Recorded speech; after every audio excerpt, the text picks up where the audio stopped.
नमस्कार, मेरा नाम है डॉक्टर पुरु धवन और आज इस वीडियो में हम बात करने वाले हैं हाथ पैर के कांपने के बारे में, जो कि पैरालिसिस पेशेंट में आम बात होती है। पैरालिसिस पेशेंट अक्सर कंप्लेन करता है कि डॉक्टर साहब, जब मैं अपना हाथ उठाता हूं या पैर से चलता हूं तो वो कांपता रहता है। ये क्यों हो रहा है, किस वजह से हो रहा है, उनको कोई आइडिया नहीं होता। वही आइडिया आज आपको मैं इस वीडियो में देने वाला हूँ। हाथ पैर के कांपने के पीछे जो कारण है वो बहुत छोटा सा होता है। ब्रेन में जब नुकसान हुआ था नस फटने से, क्लॉट आने से, तो ब्रेन का एक हिस्से ने काम करना बंद कर दिया था। ब्रेन ने दोबारा से अपने हाथ पैर के साथ कनेक्शंस बनाने शुरू किए। तो वो जब कनेक्शन बना रहा होता है तो वो सारी मसल्स के साथ एक साथ नहीं बना पाता, वो एक एक करके बना रहा होता है। तो जैसे जैसे आपके कनेक्शंस बनते हैं, दोबारा से आपके हाथ पैर चलना शुरू होता है, तो हम क्या देखते हैं कि सारी मसल्स एक साथ काम नहीं कर रही। कभी कभार क्या होता है कि छोटी मसल्स में पावर जल्दी आ जाती है, बड़ी मसल्स में नहीं आती, या फिर बड़ी मसल्स में आ जाती हैं, छोटी सपोर्टिंग मसल्स में नहीं आ पाती, जिसकी वजह से क्या होता है, हाथ पैर में पूरी स्ट्रेंथ नहीं होती। यानी जितना आसान मेरे लिए हाथ को ऊपर ले जाना है, चलना है, उतना ही मुश्किल ये एक पैरालिसिस पेशेंट के लिए होता है, क्योंकि उसे कम मांसपेशियों के साथ वो काम करना पड़ रहा होता है। तो उसे ज़ोर ज़्यादा लगाना पड़ता है, उसको वहाँ पर भारीपन महसूस होता है। जब हम ज़ोर ज़्यादा लगाते हैं छोटी मांसपेशियों पे, या फिर जब उसके पास सपोर्टिंग मांसपेशियाँ ना हो, तो हाथ पैर का कांपना एक आम बात होती है, क्योंकि स्ट्रेंथ पूरी नहीं, ताकत पूरी नहीं है। अब सवाल उठता है कि अगर हाथ पैर कांप रहा है तो उसे ठीक कैसे किया जा सकता है, क्योंकि हम ठीक तो हो रहे हैं। पहले बिल्कुल ताकत नहीं थी, ताकत आनी शुरू हुई, हाथ पैर चलना शुरू हुआ। हाथ पैर चल जरूर रहा है बट वो कांप रहा है। तो ये जो इम्प्रूवमेंट आपको ज़ीरो से कांपने तक लेकर आई थी ना, यही इम्प्रूवमेंट आपको कांपने से लेकर बिल्कुल सॉलिड स्टेडी हैंड तक लेके जाएगी।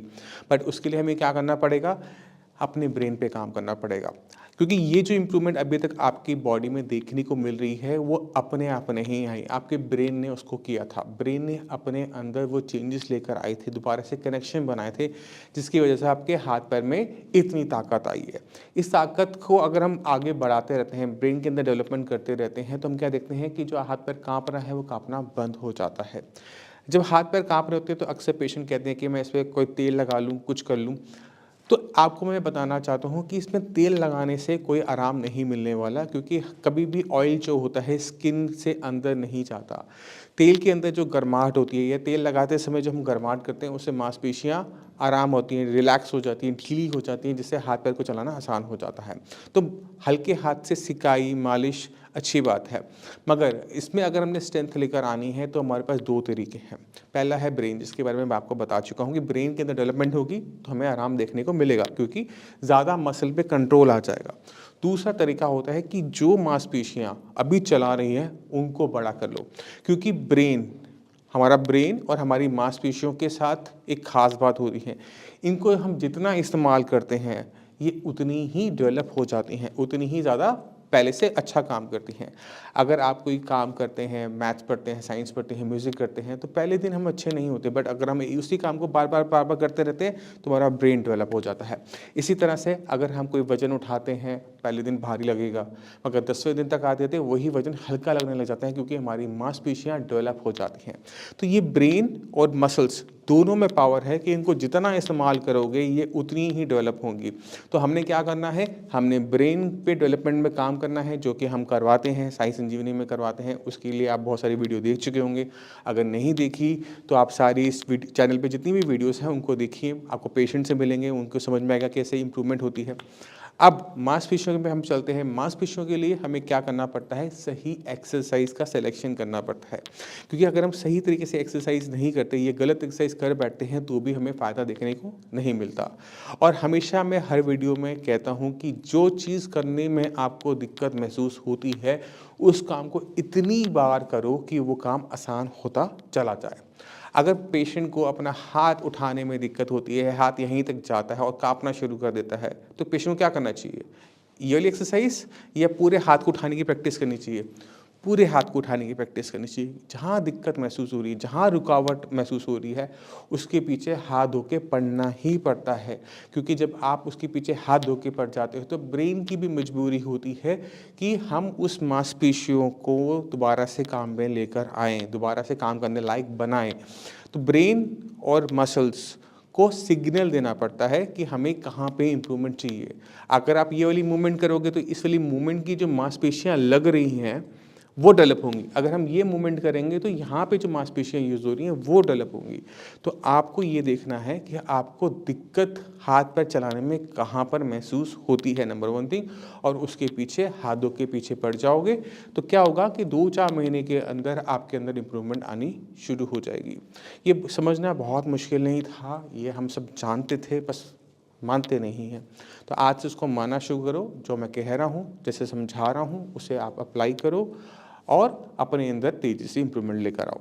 जाने से पहले मैं चाहता हूँ कि आप जान लें कि पैरालिसिस पेशेंट में इम्प्रूवमेंट बहुत अच्छी हो सकती है, बट हमें अपने आप पे काम करते रहना पड़ता है, अपने ब्रेन पे, अपनी मसल्स पे। तो मिलिए पेशेंट से और समझिए। नमस्कार, मेरा नाम है डॉक्टर पुरुधवन और आज हमारे साथ एक पैरालिसिस के पेशेंट हैं जिनका नाम है हेमेंद्र। हेमेंद्र, कहाँ रहते हो? मानेसर। मानेसर। अच्छा, ये पैरालिसिस कब हुआ था हमें?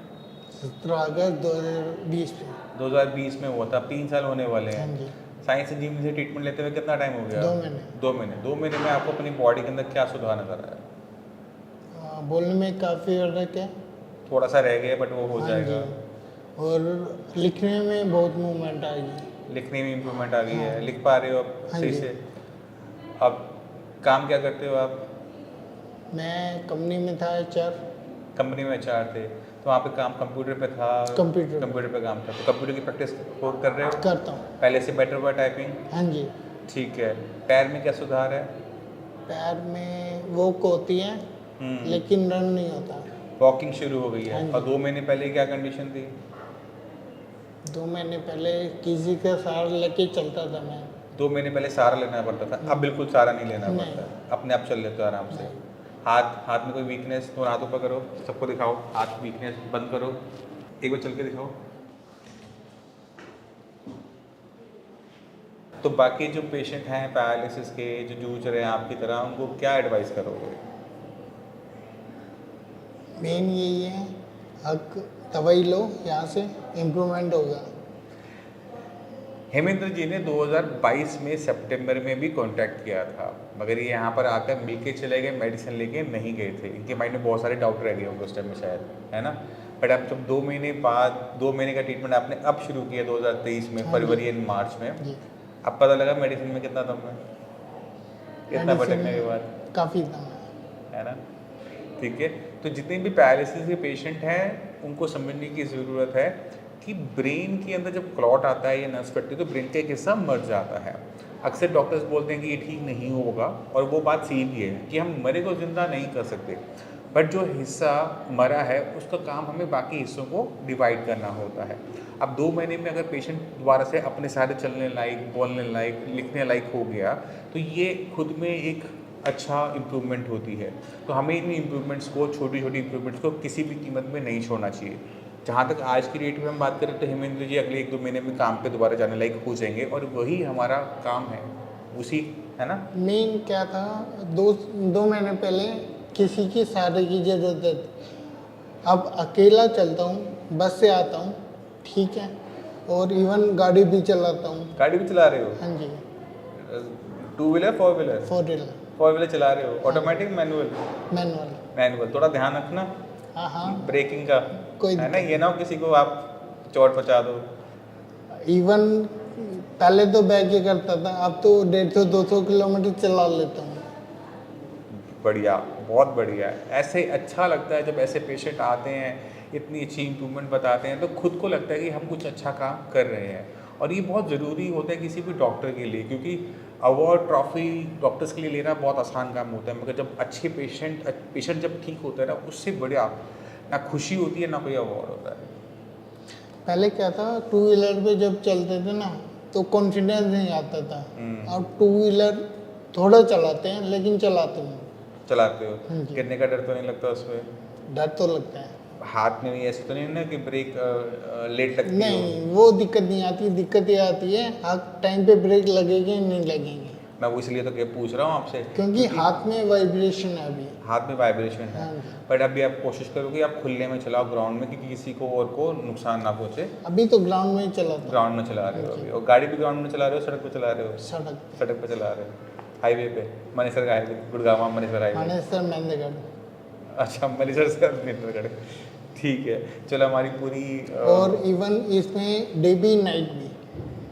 डे नाइट भी, चलो क्या? ये तो अच्छी बात है, बहुत अच्छी क्योंकि यहाँ improvement से 6 बजे निकलते हैं और घर पहुँचते हैं 8-9 बजे बज है। तो जाते आप अभी तो काम कर नहीं रहे, आप कह रहे थे अभी, हैं। तो घर तो जाता हूँ। तो जॉब से जा रहे हो, काम हाँ। कर रहे हो अभी? नहीं, हाँ। वाइफ कर रही है जॉब।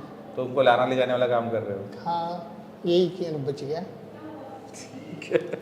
चलो अच्छा ना, टाइम मिल गया, जी। ठीक है। बट हाँ, ख़त्म होने वाला है, थोड़ी सी अपनी मेहनत करो, आप जितना हो सके रनिंग। अभी आपने थोड़े से लेदर शूज़ पहने हुए हैं, स्पोर्ट्स शूज़ डालो और पार्क में, रोड पे, कहीं पर भी अपने रनिंग वाले पार्ट को टाइम दो। गाड़ी जब चलाओगे, 1.5 घंटा 2 घंटा गाड़ी चलाते हो, उसमें आपकी एक्सरसाइज बंद हो जाती है। हमें वो टाइम लगाना है अपने आप पर, ठीक है। तो अपना जो टाइम है उसको सही से यूटिलाइज करते हुए रनिंग पे कि थोड़ा सा अभी हल्का सा झटका लगता है जब आप चलते हो, वो ख़त्म हो जाना चाहिए। मेन दिक्कत आती है कॉन्फिडेंस की। वो बैलेंस जब ढंग से बनेगा वो हो जाएगा। वो जो हल्का सा जो आपको लगता है ना चलते समय कि यू नो पैर इधर लेफ्ट राइट जा रहा है, मैं उसी चीज़ की बात में बात कर रहा हूँ। इवन कल ये भी किया था, जैसे रोड क्रॉस करना होता है ना, तो वो भी किया था वो मैंने। तो हो जाएगी, वो तो आराम से हो जाएगी। कैसे हो जाएगा? वो तो आप रनिंग रोड में नहीं होगा। रनिंग नहीं हो पाएगी। तो रनिंग में किया था मैंने। रनिंग में किया था, हाँ जी। जैसे शेर पीछे पड़ जाए तो जिसको भागना ना आता वो भागना शुरू कर देता है, हाँ। कल आपने वो वाला काम कर हाँ दिया। मत करना, ऐसे दौड़ लेना, ठीक है। ठीक है ना। ऐसे क्या होता है, एक्सीडेंट में सामने वाले गाड़ी वाले को नहीं पता ना कि आपको दिक्कत है, वो तो अपनी स्पीड से आ रहा है, उसको लगेगा कि आप भागोगे। लेकिन आपके हाथ तो काम करते हैं, उसको रुकने के लिए बोलोगे रुक जाएगा वो। इतना डॉक्टर कभी भी नहीं बोलेगा कि अपने लाइफ को रिस्क हाँ, में लोग डालो। नहीं बोलेंगे, ऐसी बात है। आप बात को समझो, आप जो कर रहे हो अच्छी इम्प्रूवमेंट है, थोड़ा सा वेट कर लो, फिर सब कुछ करना ही करना है। आप दौड़ो, दौड़ने के लिए मना नहीं है, बट ग्राउंड में दौड़ो कि चोट लगने की संभावना ना हो। गाड़ी के सामने दौड़ने का कोई मतलब नहीं बनता है। नहीं, दौड़ने में एक दिक्कत आती है, जैसे ग्राउंड में दौड़ते हैं ना, तब ऐसा लगता है गिर जाएंगे अभी। अब कल जब सड़क पे दौड़े तब लगा, तब तो क्रॉस ही किया था। तब डर था वो डर तो था, गिरने का। गिरने का नहीं, मरने का। हाँ, तो वहाँ पे क्या हुआ कि जब आप चल रहे हो ना तो अपने लेग पे फोकस कर रहे हो कि मैं कैसे चल रहा हूँ। जब आप गाड़ी के सामने दौड़े तब आपको ये नहीं था, आपको बस ये था कि आपको सड़क पार करनी है। तो दोनों चीज़ों में फ़र्क आ गया। नहीं, इससे डर खत्म उसमें हो कोऑर्डिनेशन का फर्क आता है। ये साइड है, आ रही है गाड़ियाँ, ये जा रही हैं, गया। हाँ, आप कैसे क्रॉस करोगे? माइंड में फोकस खत्म हो गया ना। आपने फोकस अपने पैर से हटा के गाड़ी पे लगाया कि गाड़ी इधर से आ रही है, ये गाड़ी इधर से आ रही है, मुझे इतनी स्पीड पकड़नी है, तो मैं ये रोड इस तरह से क्रॉस कर लूँगा। तो वहाँ पर हमारा फोकस बदल गया। इस वजह से उस टाइम में हमें डर गिरने का नहीं लगा, डर हमें लगा गाड़ी का, कि गाड़ी लग ना जाए। ठीक है। तो वही है कि आपको अपना ये अपने माइंड से अब निकालना पड़ेगा कि मैं गिर जाऊँगा। नहीं गिरोगे तो कहाँ से गिरोगे? जितने खड़े हो उसी से गिरोगे ना, 3-4 फुट से, चोट नहीं आ सकती। ठीक है ना। तो इस चीज़ का थोड़ा सा ध्यान रखो। बाकी अभी 2 महीने हुए हैं, उम्मीद करते हैं अगले 2 महीने के अंदर हम आपका ट्रीटमेंट भी बंद कर दें। ठीक है। ये जो इम्प्रूवमेंट आई है 2 महीने में, बस इसी के 2 महीने आगे और खींचना, काम बन जाएगा हमारा।